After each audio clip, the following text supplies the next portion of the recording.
Hello, I'm Herman Cain. I am not a politician. I am a problem solver with over 40 years of business and executive experience, father of 2, grandfather of 3, and I'm here tonight because it's not about us, it's about those grandkids. Happy to be here in New Hampshire.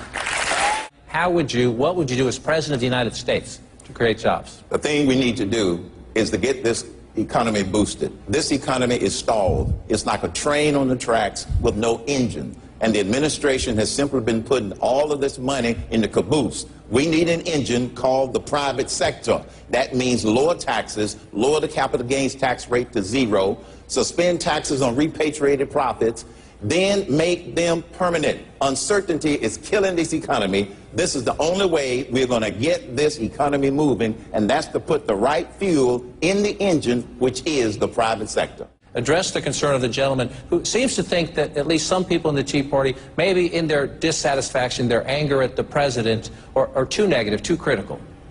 They're not too negative, they're not too critical. As a businessman, one of the first things that you do, which has allowed me to be successful throughout my career, is make sure you're working on the right problem.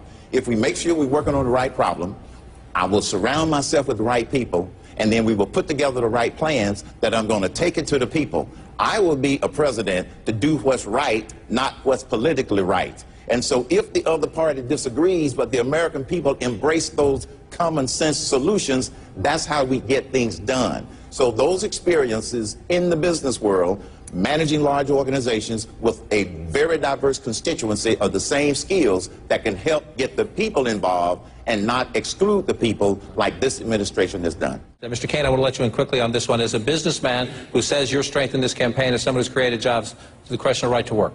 Yes, I do believe that the states should have the right. I believe in right to work, and I hope that New Hampshire is able to get it passed. And I agree with the Speaker and the others who believe that if the federal government continues to do the kinds of things that this administration is trying to do through the back door, through the National Labor Relations Board, that's killing our free market system. And the free market system is what made this economy great, and we have to keep the free market system strong.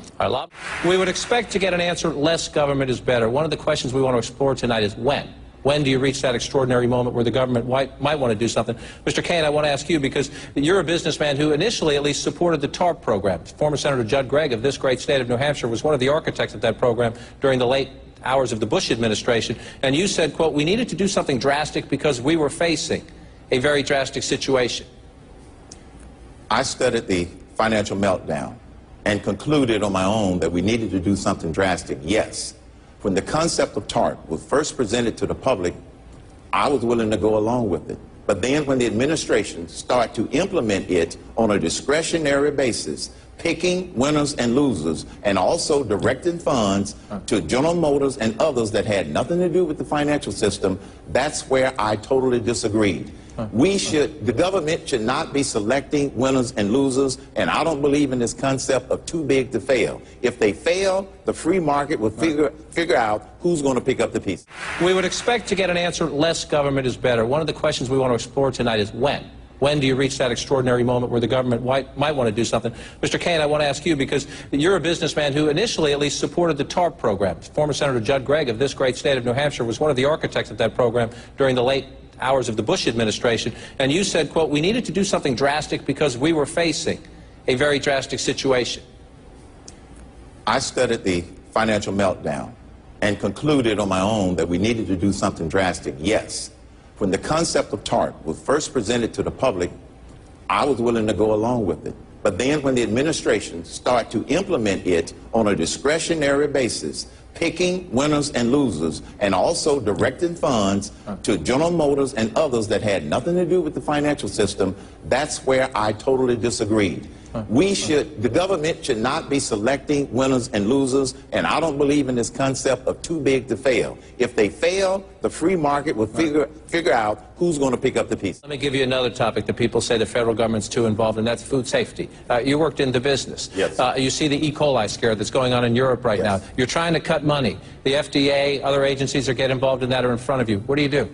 You look inside the FDA and determine whether or not it needs to be streamlined, and maybe it does. But should the federal government be doing food safety inspections? Federal government should be doing food safety, yes. But I want to go back to this point about what we need to do to help the housing market. We don't just have one problem. We have a crisis of the 3 E's. We've got the economy, entitlement spending, and energy. We've got to simultaneously work on all of those so we can put 13 to 14 million people back to work. That's what we've got to do. So it's not just a single issue. It is the multiplicity and the compounding effect of those 3 critical problems. The Speaker's point, Mr. Cain, was that if you've lost the American people, if they're not following you, you have to slow down until you can get them with you. Is that a fair point? We don't need to slow down. I hate to tell you, I hate to be the one to give you the bad news, doctor. You're not going to get most of the money you put into Medicare if we don't restructure it. The reason we are in the situation we are today with Medicare and Social Security is because the problem hadn't been solved. We can no longer rearrange it. We've got to restructure those programs, and the Paul Ryan approach, I totally support. And he has been very courageous in taking the lead on this. And you know that commercial where they have demagogued the whole thing with Medicare and having grandma tossed off the bridge? If we don't fix this problem, it's going to be our grandkids in that wheelchair that they're going to be throwing off the bridge. We have got to fix the problem. Let's continue the conversation on entitlements. I know Mr. Congressman Bachman wants to get in. Others want to get in. Let's go down to John DeStace on the floor. Thank you, John. Mr. Cain, back to you. And while you're kind of fired up there, let's turn to Social Security. Could you be specific regarding ages, income levels? Everyone talks about reform. What is your specific Social Security reform plan in regard to raising the retirement age, at what ages, cutting benefits, and at what income level means testing kicking in? Thank you. Let's fix the problem, and that is to restructure Social Security. I support a personal retirement account option in order to phase off the current system. We know that this works. It worked in the small country of Chile when they did it 30 years ago. Their payroll tax had gotten up to 27% for every dollar that the worker made. I believe we can do the same thing. That break point would be approximately 40 years of age. Now, young people realize they still got to contribute to the current system for those people that are on Social Security, that are near Social Security. Going to be raised? Are you going to raise the retirement age as President of the United States? I don't have to raise the retirement age because that by itself isn't going to solve the problem. If Congress decides to do that, that's a different matter. Let me give you one other example where this approach has worked. The city of Galveston, they opted out of the Social Security system way back in the 70s.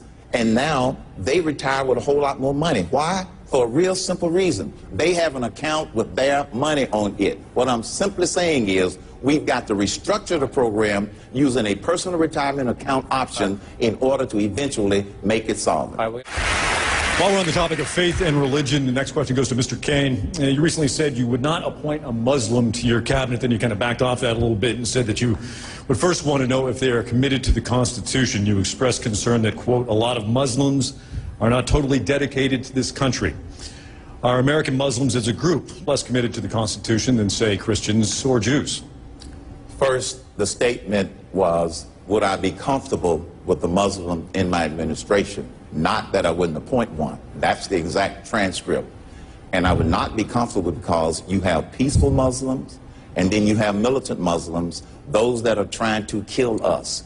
And so when I said I wouldn't be comfortable, I was thinking about the ones that are trying to kill us, number one. Secondly, yes, I do not believe in Sharia law in American courts. I believe in American laws in American courts, period.